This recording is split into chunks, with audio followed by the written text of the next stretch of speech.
Jello is trying to get to the NBA, but there are some people who are not in favor. Jayar Jackson, Brett Erlich, Denise Jones, and Rick Strom. One of those is Seth Greenberg, former head coach at Long Beach State and Virginia Tech. He was on Dan Patrick's show, and he laughed off any commentary of LiAngelo heading to the NBA. Take a look. If you're the Lakers, why would you bring in LiAngelo Ball? I have no idea. You know what I might get rid of Lonzo Ball. So forget about bringing in LiAngelo Ball. Is he more interested in his music than his basketball? At this age, he should be totally invested in his game.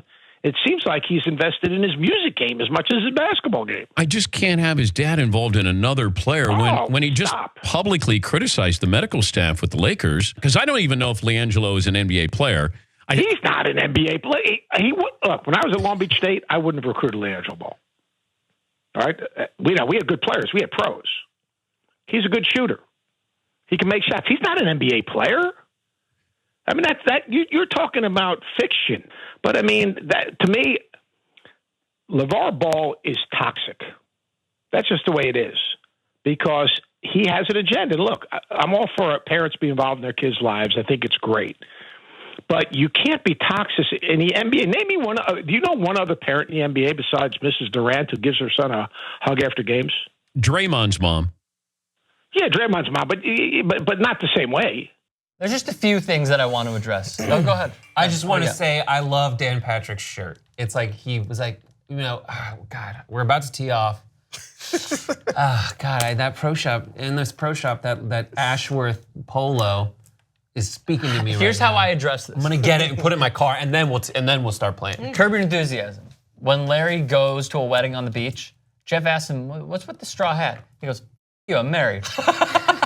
That's how I think about it. Fair. There were two things that I realized. First off, the latter, LaVar is toxic. Yeah, duh. The first one that I don't agree with at all is, well, Lonzo's only concerned with his music career. Like, no, he's not. What are you talking about? Like, yeah, he put out a few songs before he got drafted or right after he got drafted, and then he maybe is gonna put out like a mixtape or something. You know what it is right now, ladies and gentlemen? It's the off season. You know what he gets to do? Whatever the hell he wants, as long as he stays in shape. So to say that he's concerned with his music career, then you would have a problem with Ron Artest. You would have a problem with Shaquille O'Neal, who by the way went platinum. You'd have a problem with Damian Lillard. You'd have a problem with Allen Iverson. So that is wrong and inaccurate. I'm with you.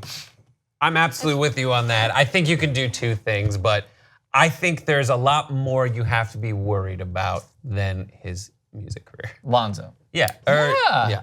Completely. How about his shooting? Yeah, we can go through basketball things. It's very frustrating. You know, you have to take little cues when someone has that level of disdain for a guy who's not in the league yet. Like, I had some issues with Lonzo, but it was based in things that I saw. Yeah. And it wasn't even rooting against him, and I'm obviously still not a Lakers fan. I was like, but you know what? How do you go after, not want someone to be successful just because of that?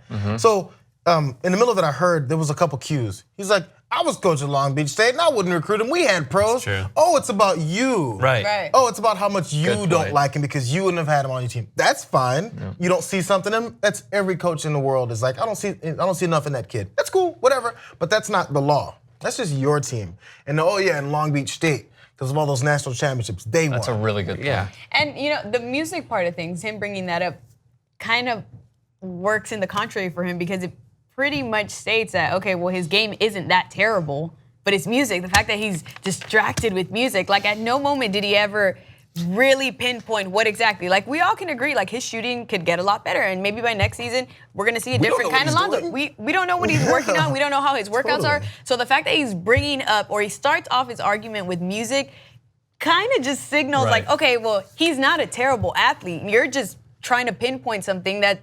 Absolutely nonsense. And music is. He doesn't like his dad either, which a lot of people don't like their dad. Cool. Yeah, it's an easy burn though. It's one of those like, I want to pick on Lonzo. People have done the big baller brand thing. So music, I can make fun of a musician, an athlete who's into their music. Sure, I'm just gonna do that. It would just be funny if you were like, I mean, I can't believe that Lonzo put out this song about getting girls. What he should be focusing on is getting buckets. That mixtape that he had was just awful. Yeah. So to get back to LiAngelo, by the way, 24 members of the media watched his drills while Magic Johnson, Luke Walton looked on.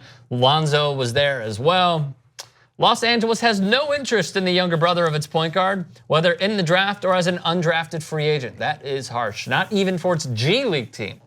And then Jeff Goodman tweeted, the NBA executives I've spoken to about LiAngelo have all said they don't feel he's talented enough to play in the G League.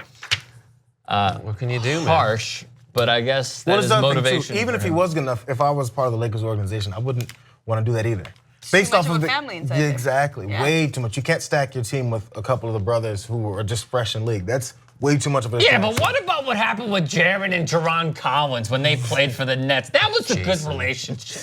I mean, and let's keep it real. He was prematurely, his college career was prematurely ended.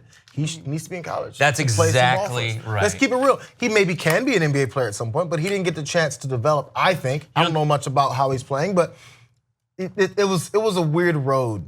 He's got to go a bit more of a normal road. Even if he spent only 1 or 2 years in college, I think he needed that. Yeah, I agree. And he's not like the best player, and I don't feel like he's the best player to even want to come into the NBA. I really truly feel that deep down, and this also stems down from just like he's the middle child, his older brother's in the league, his little brother's like beasting and catching a lot of views. Yeah. They're both taking similar routes, both the older and the younger brother. They have shoe deals, and their shoes are actually great. I just don't feel like Jello even wants to play ball like that professionally. I don't know exactly what he wants to do. If he's been playing this his whole life, but it's really showing, and some of his workout videos aren't as great or up to par as a lot of people would expect him to be. So maybe deep down he doesn't even want to make it into the league.